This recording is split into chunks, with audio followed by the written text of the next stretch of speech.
할렐루야. 이 시간 하나님 말씀을 보겠습니다. 하나님 말씀 창세기 21장 1절부터 7절까지 같이 한 절씩 교독하겠습니다.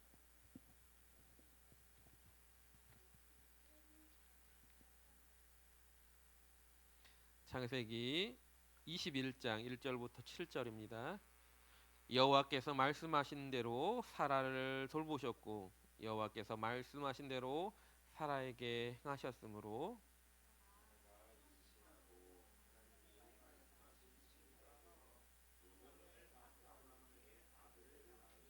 아브라함이 그에게 태어난 아들 곧 사라가 자기에게 낳은 아들을 이름하여 이삭이라 하였고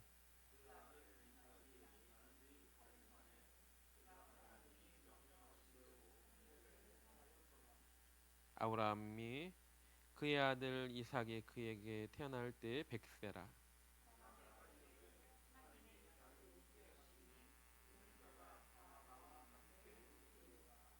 같이 읽겠습니다. 또 이르되 사라가 자식들을 젖먹이겠다고 누가 아브라함에게 말하였으리요. 많은 아브라함의 노경에 내가 아들을 낳았도다 하니라. 아멘. 잠시 기도하겠습니다. 사랑과 은혜가 충만하신 하나님, 감사와 찬양과 영광을 돌립니다. 우리 모든 삶 속에서 역사하길 원하시는 주님, 이 예배 가운데도 역사하시고 붙드시고 우리가 가야 될 그 길이 하늘의 영광이 되게 하시고 하나님의 기쁨이 되게 하여 주시옵소서. 오늘도 필요한 말씀들로 공급하셔서 그 말씀을 듣는 이들의 삶에 또한 주님의 영광에 하나님 우리가 쓰임 받게 하여 주시옵소서. 예수님의 이름으로 감사하며 기도드리옵나이다. 아멘. 할렐루야. 지난 시간에 이어서 계속 이삭에 대한 이야기를 하려고 합니다. 지난 시간에 우리가 이삭은 약속의 자녀라는 이야기를 드렸습니다. 그렇습니다. 하나님은요, 하나님의 맞는 때 약속의 자녀를 허락하신다라는 겁니다. 그러면 그 약속의 자녀를 허락하셨을 때 그 약속의 자녀가 어떤 사람이냐? 이름이 이삭인데, 여러분 이삭의 이름의 뜻이 무엇입니까? 이삭의 이름의 뜻은 웃는다라는 뜻을 가지고 있습니다. 여러분 이름 자체가 웃음이라는 거죠. 여러분 약속의 자녀가 그렇게 고생해서 약속의 자녀가 태어났더니 그 자녀로 인해서 웃게 되었다라는 겁니다. 물론 이 창세기에 보면 이삭이라는 이름의 뜻을 처음 가지게 될 때 그 상황은 그렇게 썩 좋은 상황은 아니었습니다. 창세기 18장 12절부터 15절을 보면 그 이야기가 나옵니다. 아브라함께 하나님이 찾아오셨죠. 그리고 하나님께서 그 아브라함에게 너 이제 내년 이맘쯤에 애를 낳을 거야라고 했는데 사라가 그 뒤에서 듣고 있다고 뭐라고요? 웃어요. 비웃습니다. 사라가 아들을 낳을 것이라는 하나님의 말씀을 믿지 않고 그 말씀을 비웃다가 하나님께 뭐래요? 야단을 맞죠. 그러면서 그 장면에서 이 웃는다는 표현을 쓰시는데 그게 이삭을 이름하게 된 이유입니다. 사라는요 하나님이 피식 웃는 그겁니다. 내가 무슨 이 나이에 주책이야 이런 모습으로 웃었죠. 그런 모습으로 웃었는데 이삭은 태어나자마자 모든 사람에게 웃음을 주는 아이가 되었다라는 겁니다. 그렇죠? 아브라함이 데리고 있는 하인들도 318명이나 되었고 또 거기에 딸린 식구들뿐만 아니라 여러 많은 이들이 이 아이가 태어남으로 웃었다라는 겁니다. 그리고 가장 먼저 웃은 사람은 누구였을까요? 아마 사라는 아니었을 겁니다. 사라는 아팠으니까 배 아파서 낳기 때문에 되게 힘들었을 겁니다. 그럼 누가 제일 먼저 웃었을까요? 네, 아브라함이 제일 먼저 웃었을 겁니다. 여러분 100살 때 얻은 아들 얼마나 기쁘겠습니까? 좋겠습니까?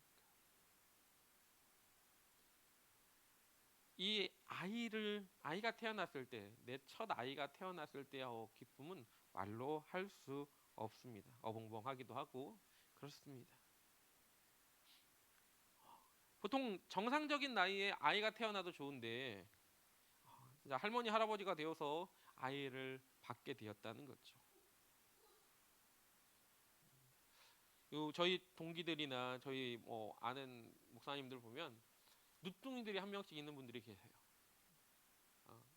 둘째하고 나이 차이가 좀 꽤 나는 그런 분들이 있는데 그 누뚱이들이 그렇게 이쁘다고 이야기를 합니다. 걔 보면서 산다고 이런 얘기를 하죠. 어저께 제가 그 글을 올렸던 그 목사님 자녀도 마찬가지. 어른 그 바로 위에 하고 터울이 17살? 뭐 16살 뭐 이 정도. 큰 애. 그러니까 걔네는 다 성인이고 이 애기는 6살이니까. 그니 얼마나 이 아이가 너무 귀하고 예뻤겠죠. 저희도 저희 막내가 이제 하는 행동들을 보면 더 귀엽고 또 더 이렇게 사랑스러워가는 그런 모습들이 보이죠. 좀 더 나이가 들어서 나았는지 몰라도 주영이가 하는 행동이 좀 더 귀여워 보입니다. 그런 이유가 있어요. 근데 주영이도 더 그렇게 하죠. 막내 티를 내고 삽니다. 그 친구도. 자, 왜 이런 얘기를 하느냐? 얼마나 그 눈에 넣어도 아프지 않은 아이. 그러니까 얘가 어떤 행동 하나만 해도 다 웃고 기쁘고 그러지 않았겠습니까? 특히 이 사라의 마음은 어땠을까? 90이나 된 나이에 아이를 낳았어요. 그동안 얼마나 많이 구박을 받았을까요? 과거에 칠거지약이라고 해서 여인이 가정에서 구박받고 쫓겨나는 어떠한 7가지 죄악 중에 첫째가 뭡니까? 애를 못 낳는 거죠. 애를 못 낳으면 가장 큰 구박이 그거였습니다. 특히 뭐 그 정도까지 안 가도 한 몇십 년 전만 해도 애를 낳는 것도 그렇지만 아들을 못 낳았다고 딸만 계속 낳았다고 구박을 많이 받는 그런 예전 어른들의 이야기를 들을 수 있었습니다. 그러니까 이 사라는 누구한테도 구박을 받았냐면 자기 몸종 하갈에게까지 애 못 낳는다고 그렇게 핀잔을 받았던 겁니다. 상처가 이루 말할 수 없었던 겁니다. 그 상처를 누가 이 이삭을 낳음으로 그 모든 상처와 고통이 다 사라져 버렸기 때문에 이 이삭은 모든 사람에게 기쁨을 주었다라는 겁니다. 이삭을 구경하라고 많은 사람들이 왔을 것 같아요. 그렇지 않습니까? 이삭이 태어났을 때 아브라함이 지역 유지란 말이에요. 지역 유지인데 그 지역 유지인 아브라함이 이 첩이나 이렇게 다른 부인한테 얻은 게 아니라 본 부인에게서 이제 계승자를 얻은 거잖아요. 많은 사람들이요 구름대처럼 몰려왔을 수도 있습니다. 그들에게 모두에게도 기쁨을 주는 사람이 바로 이삭이었다는 겁니다. 근데 그 이삭을 우리가 말할 때 이렇게 말합니다.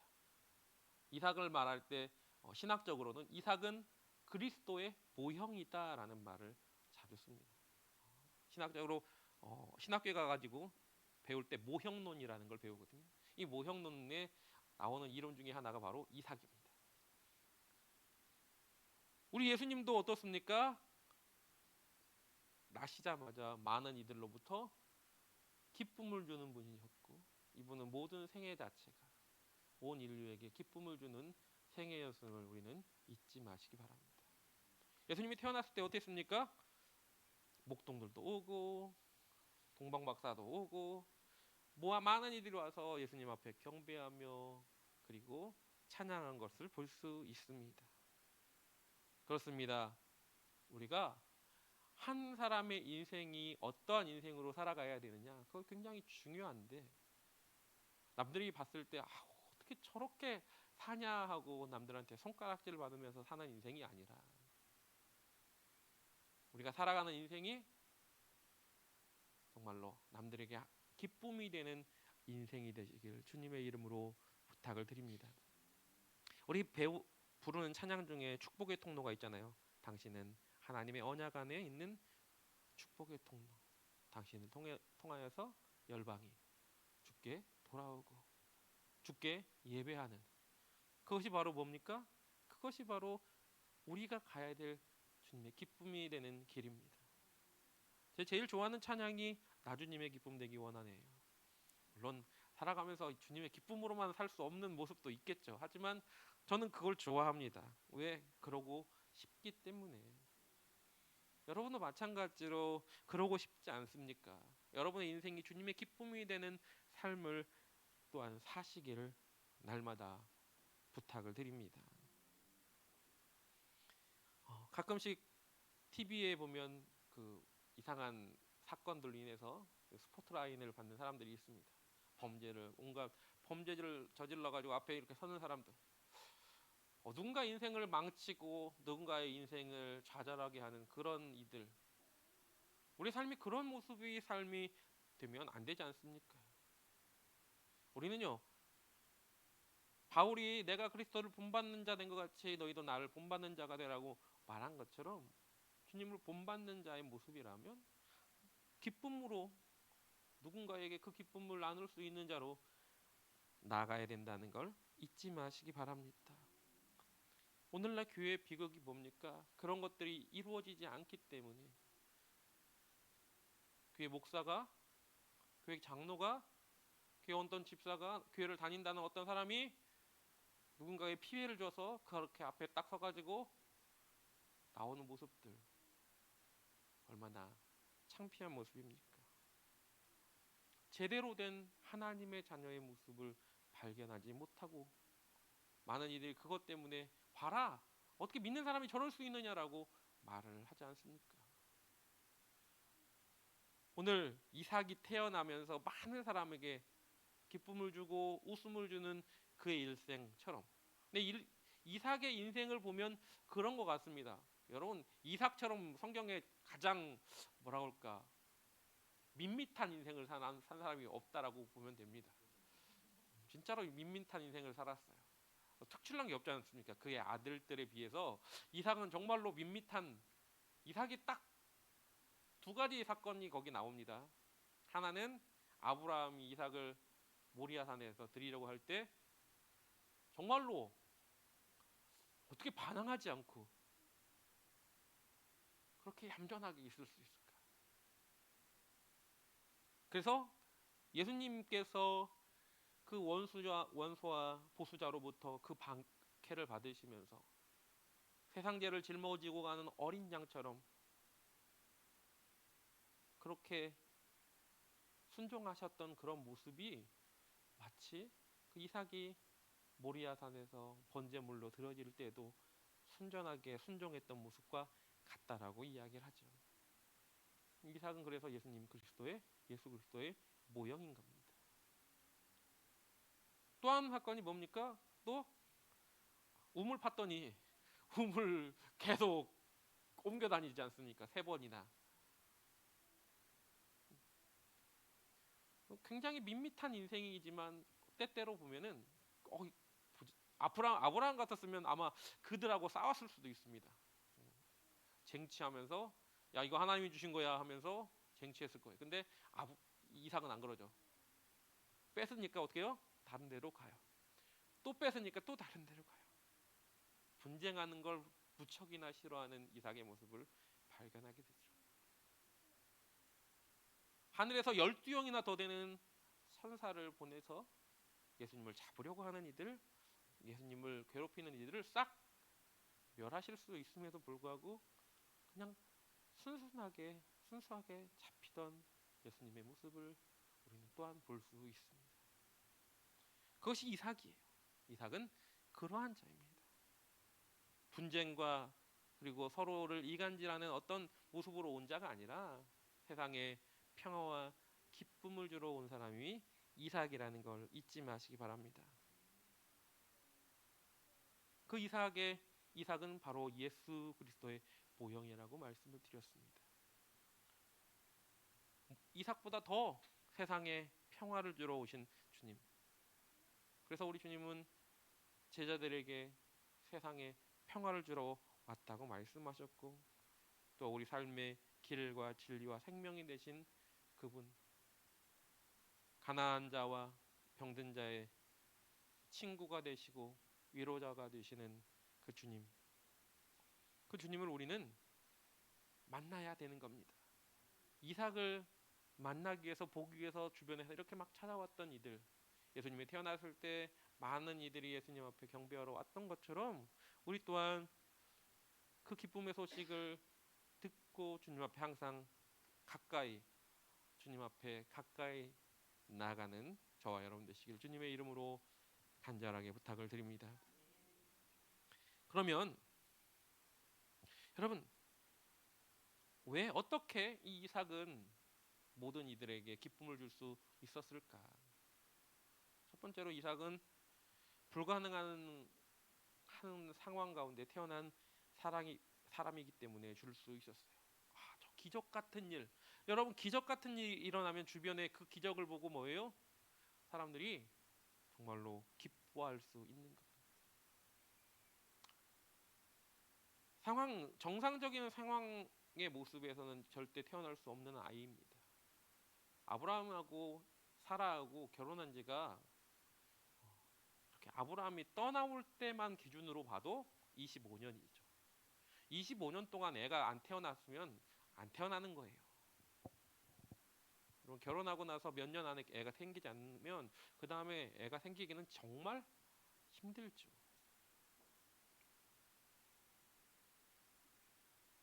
기도로 정말로 어렵게 낳는 그런 이들이 있습니다. 제 주변에도 있어요. 결혼한 지 10몇 년 만에 애를 낳는 사람도 봤습니다. 그러나 그건 정말로 특이한 케이스죠. 대부분은 몇 년 안에 태어나지 않으면 아이가 없다고 봐야 되는 게 정상이다라고 생각을 합니다. 근데 몇 년이 아니죠. 이 두 부부는 가나안, 그러니까 우르에서 하란으로 올 때도 이미 부부였을 것이고, 그리고 하란에서 다시 나올 때 나이가 75세였단 말이죠. 그러니까 그때만 해도 25년인데 그거보다 더 오랫동안 아이가 없었다는 겁니다. 몇십 년 동안 아이가 없다는 건 그냥 아이가 없는 거예요. 낳을 수 없는 겁니다. 나이를 떠나서 어떤 이들이 이렇게 얘기를 합니다. 불가능한 건 아이가 아닐 수도 있습니다. 저번에 제가 말한 것처럼 지금보다 한 두 배 사람들이 오래 살았고, 그러면 지금도 40살 넘어서 애를 낳는 이들이 있는데, 그러면 뭐 그때도 90살 때 아이 낳으면 45살에 애를 낳는 거라고 생각을 하더라도 낳을 수 있을 겁니다. 이렇게 말할 수 있어요. 뭐 기네스 북에도 50살 넘어서 애를 낳은 사람이 있으니까. 그렇게 따지지 말고 애를 낳는 그 남편과 결혼을 하고 애가 없었던 기간만을 생각을 해보자고요. 그러면 이미 사라는 애를 낳을 수 없는 여자의 몸이었던 거예요. 왜? 아브라함은 문제가 없습니다. 아브라함은 이스마엘이 태어났거든요. 그러면 의학적으로 봤을 때 누가 문제예요? 사라가 문제인 겁니다. 사라의 몸에서 애가 못 태어나는 겁니다. 그런데 태어났어요. 이건 지금의 현대 의학적으로 이야기를 하더라도 불가능한 일이죠. 그럼 불가능한 일에서 가능한 일이 생기니까 기쁨이 되는 겁니다. 여러분, 죽었던 자가 일어나면 기쁨이 있는 거죠. 병든 자가 고침을 받으면 기쁨이 있는 겁니다. 어제 그 시온이 그 아이가 만약에 벌떡 일어났다고 생각을 해보세요. 그 부모가 그 주변에 있는 일이 얼마나 기쁘겠습니까? 그렇습니다. 그 절망 가운데서 그것을 뚫고 일어난다는 것, 그것은 기적 같은 일이죠. 그렇기 때문에 그것이 뭐예요? 모든 이들로 하여금 기쁨을 주는 일이었다는 걸 잊지 마시기 바랍니다. 마찬가지입니다. 우리가 구원받는 것도, 우리가 죽을 수밖에 없는 우리, 죄의 삭은 사망이고, 모든 사람이 죄를 범하였으면 하나님의 영광에 이르지 못하고 의인은 없나니 하나도 없다고 말하는 그 성경의 구절처럼 우리는 죽을 수밖에 없는 우리인데, 우리가 예수 그리스도를 믿음으로 말미암아 구원을 받았다는 것, 얼마나 불가능한 일이었겠습니까? 근데 그 불가능한 일에서 우리가 구원을 받을 수 있었다는 것, 그것이 얼마나 기쁜 일인지 여러분 그것을 항상 잊지 마시기 바랍니다. 두 번째로, 이 아이는 우연이 아니었다는 겁니다. 우리 만남은 우연이 아니야. 그렇죠. 우리 만남은 우연이 아닌 것처럼 이 아이가 태어난 것은 뭐예요? 우연이 아니었다는 겁니다. 이 아이는 말씀대로 약속의 자녀로 태어났기 때문에 기쁨이 되는 겁니다. 여러분, 아브라함은요 약속의 자녀가 아니죠. 아브라함은 그냥 믿음의 조상이라고 합니다. 그러나 믿음의 조상인 아브라함이 낳은 이 아들 이삭은 약속의 자녀라고 말합니다. 하나님께서 아브라함을 부르시면서 자녀가 없는 그에게 뭘 약속하셨어요? 네 자녀가 저 무별처럼 바다의 모래처럼 많게 해주겠다. 애가 없는 상태에서 이미 나이가 75살이 되어서 아이가 태어날까 말까 고민하고 있는 이때 아브라함이 했다는 겁니다. 그러니까 이 아브라함을 통해서 주겠다는 약속의 자녀, 이미 25년 전부터 계속 말씀하셨던 이 자녀가 태어났다라는 겁니다. 이삭이 약속의 자녀인 것처럼 우리 예수님도 약속의 자녀입니다. 창세기 3장 15절에 여자의 후손이 뱀의 머리를 상하게 할 것이라고 말합니다. 그것이 원시복음이라고 말해요. 이미 하나님은요 우리가 죄를 짓고 이제 그 원죄로 말미암아 사망에 이를 수밖에 없는 그때 이미 하나님께서 약속의 자녀를 보내주겠다고 약속하신 겁니다. 그리고 그 약속의 자녀는 그로부터 4,000년이 지나서 태어났어요. 우리 주님이 약속의 자녀로 태어난 겁니다. 그 약속의 자녀가 태어났으니 얼마나 기쁘겠습니까? 여러분, 어떠한 우리의 삶 속에서도 누군가와 약속이 이루어지면 얼마나 기쁩니까? 여러분, 내가 이 약속이 정말 안 이루어질 것 같은데 오랫동안 기다렸는데 딱 이루어졌어요. 얼마나 기쁘겠습니까? 사업을 하는 사람이 어떤 사업을 따내기 위해서 한 10년 동안 그 사람이 말만 하고는 안 들어줘요. 포기하고 있는 그 순간에 그 사람이 그 약속을 딱 들어줘 보세요. 얼마나 기쁘겠습니까? 그렇습니다. 약속을 성취되면 그 기쁨은 말할 수 없는 겁니다. 어떠한 약속에 따라서 다르겠죠. 더 기뻐하는 것이. 하지만 분명한 건 약속이 이루어지면 모두 기쁘다라는 겁니다. 약속의 자녀가 태어났기 때문에 기쁜 것처럼 우리에게도 약속하셨습니다. 성경에 많은 약속을 우리에게 허락하셨습니다. 가장 큰 약속은 믿으면 구원받는다라는, 영접하는 자 곧 그 이름을 믿는 자들에게는 하나님의 자녀가 되는 권세를 주겠다고 약속하셨던 것.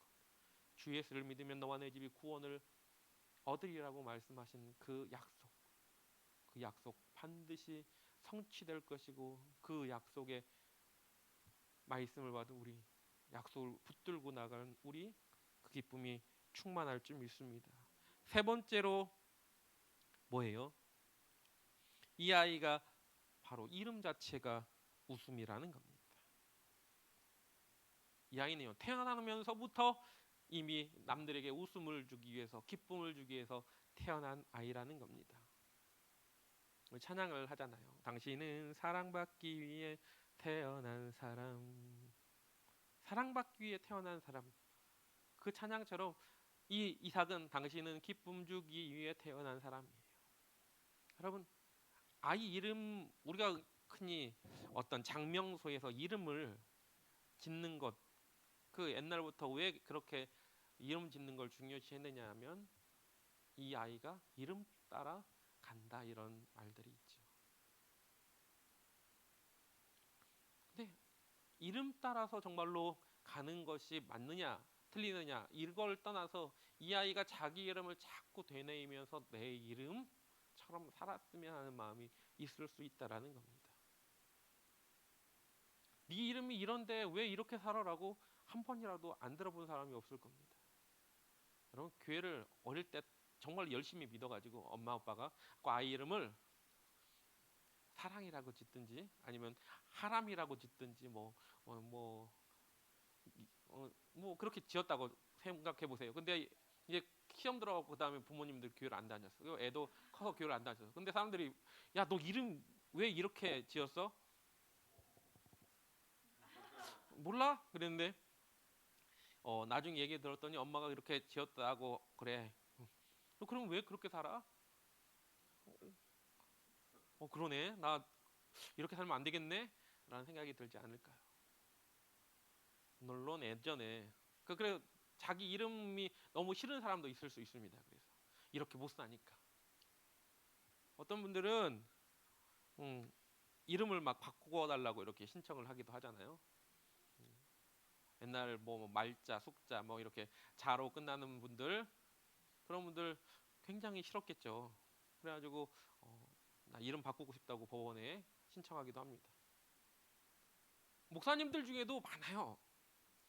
제가 이제 목사님들이 이제 와서 이제 이름을 쓰는데 주민등록상하고 그 다음에 자기가 쓰는 이름하고 달라요. 왜 성경 이름을 그렇게 갖다가 붙이시는지 모르겠지만 조영기 목사님도 한때 용기라는 이름보다 조다윗이라고 자꾸 쓰셨다가 나중에는 그냥 용기로 그냥 쓰시던데 네. 아, 뭐 그렇지 않습니까? 이제 아는 목사님들이 뭐 사무엘 붙이고 막 다윗 많이 붙이고 막 그렇게 붙여요. 남들한테 자기 이름을 그렇게 막 씁니다. 그러면 그렇게 이름을 붙인 이유가 뭘까요? 그 이름처럼 살려고. 그 이름처럼 살고 싶어서. 사람의 이름이라는 건 그런 겁니다. 여러분 이삭은 태어나자마자 그 이름 자체가 기쁨이었습니다. 웃음이었습니다. 여러분 누군가와 대화를 하고 말을 할 때 이 사람의 이름만 들어도 기쁨이 있어야 되는 것처럼 우리의 삶 속에서도 마찬가지입니다. 누군가 여러분과의 대화를 할 때 믿음의 사람이라면 뭐가 풍겨나야 된다고요? 믿음의 사람의 향기가 풍겨나야 됩니다. 여러분과 누군가 대화를 하는데 야, 너도 교회 다니냐?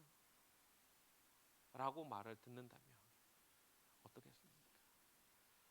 제가 예전에 전주순복음교회에서 이제 다닐 때 고등학교 때 전도 그 주간이 돼가지고 학생들도 이제 전도할 사람들을 내라고 해서 학교 친구들한테 제가 이렇게 얘기했습니다. 너 우리 교회 한번 가볼래? 라고 했어요. 그랬더니 우리 친구가 저한테 농담이지만 이렇게 얘기했어요.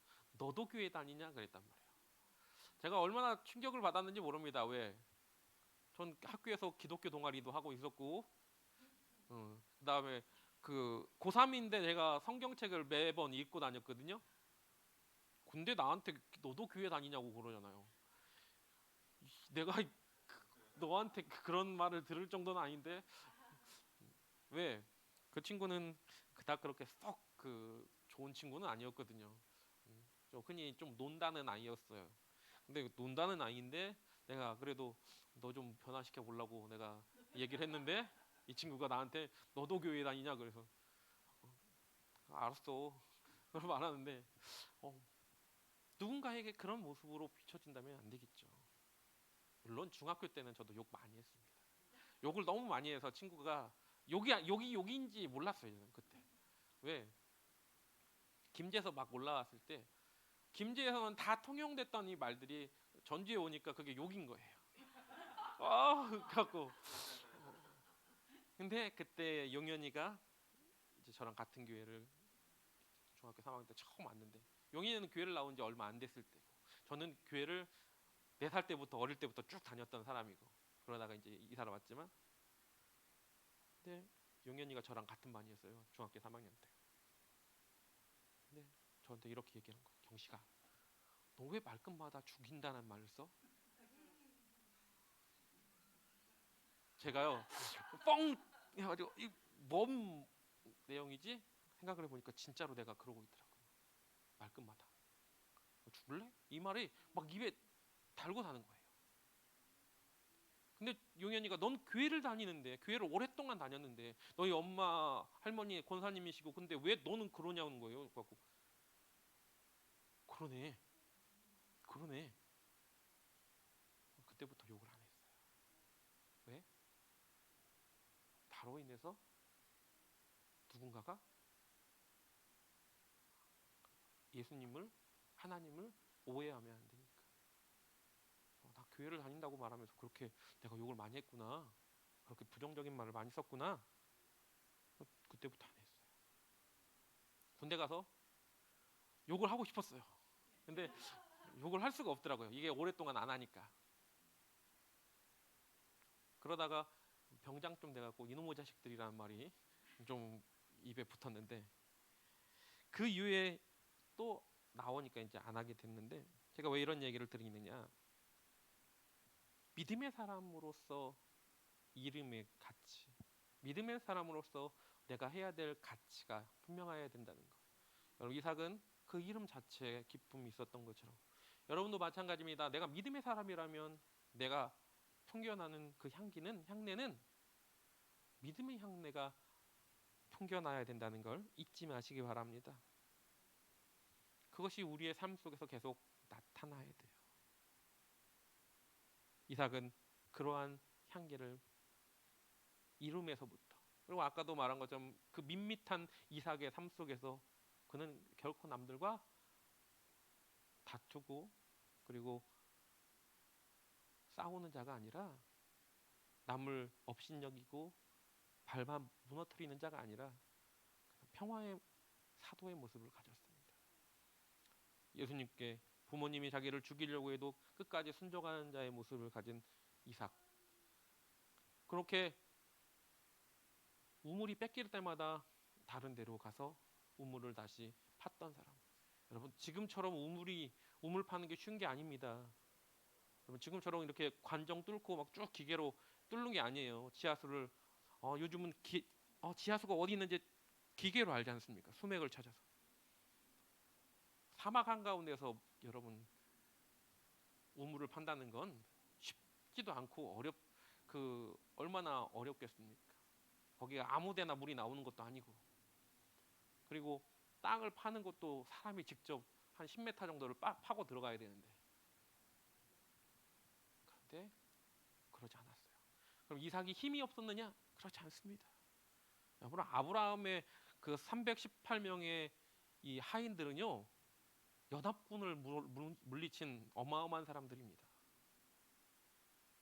나중에 블레셋 왕이 그러잖아요. 너 그렇게 힘이 센데도 우리한테 그렇게 하지 않았다. 너하고 화해하기를 원한다. 이삭은 그런 사람이었습니다. 여러분이 진정한 승리자는 어떤 자이냐? 내가 힘이 있다고 남을 업신여기고 밟아 무너뜨리는 자가 아니라, 내가 믿음의 사람이기 때문에, 힘이 없어서가 아니라 내가 왜 져줘야 되냐면 믿음의 사람이기 때문에, 우리 주님이 그렇게 그 길을 걸어가셨기 때문에 그 길을 걸어가는 자 되기를 원합니다. 4절부터 보면 이런 말씀이 있습니다. 그 아들이 이삭이 난 지 8일 만에 그가 하나님의 명대로 할례를 행하였더라. 아브라함이 그 아들 이삭을 낳을 때 100세라라고 했습니다. 이스라엘에 아이가 태어나면 난 지 8일 만에 할례를 행합니다. 할례를 행하는 이유가 뭡니까?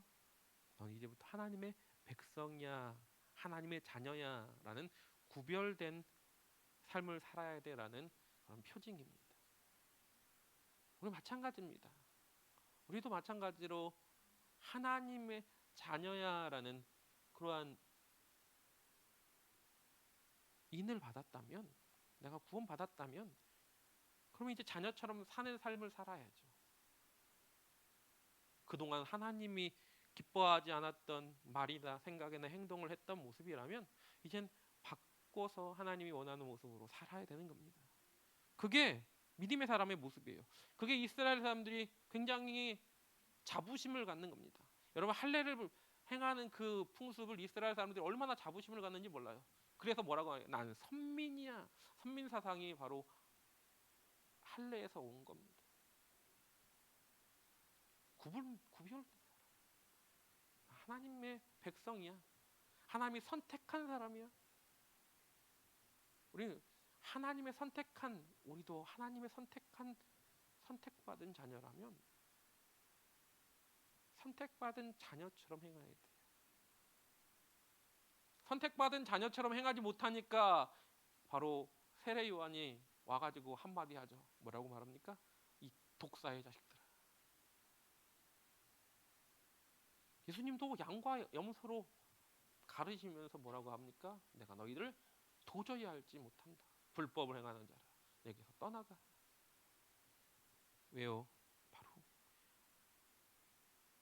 입술로만 할례 받은 자, 입술로만 그리스도인이라고 말하기 때문에 나는 믿는다고 말하면서 우리들의 모습은 믿음의 자녀의 모습이 아니라면 아무 소용이 없는 겁니다.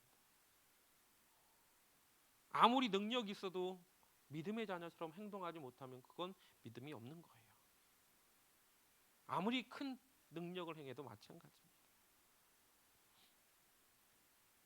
오늘 이삭은 그러한 모습으로 태어난 자이고 또 난 지 8일 만에 할례를 받았고 그리고 그의 삶을 보면 정말로 믿음의 사람처럼 행동한 걸 볼 수 있습니다. 예수님의 표징, 예수님의 모형이었던 이삭의 모습. 오늘 그 이삭을 다시 한번 생각하면서 우리 또한 하나님께 구별된 자녀가 되었다면 앞으로 우리의 삶은 어떤 모습으로 살아갈까? 지금까지의 우리의 삶의 모습이 아니라 앞으로 좀 더 하나님이 기뻐하는 자의 삶으로 걸어가는 것, 말하는 것, 행동하는 것 하나하나가 그런 약속의 자녀처럼 살기를 주님의 이름으로 부탁을 드립니다. 그렇게 함으로 말미암아 주님이 우리를 더욱더 귀하게 사용하실 줄 믿습니다. 혹시 우리 찬송가 부르시면서 주의 약속의 말씀을 우리가 정말로 믿고 그 길로 온전하게 걸어가면 예수로 말미암아 우리가 기쁨이 있는 줄 믿습니다. 267장 찬양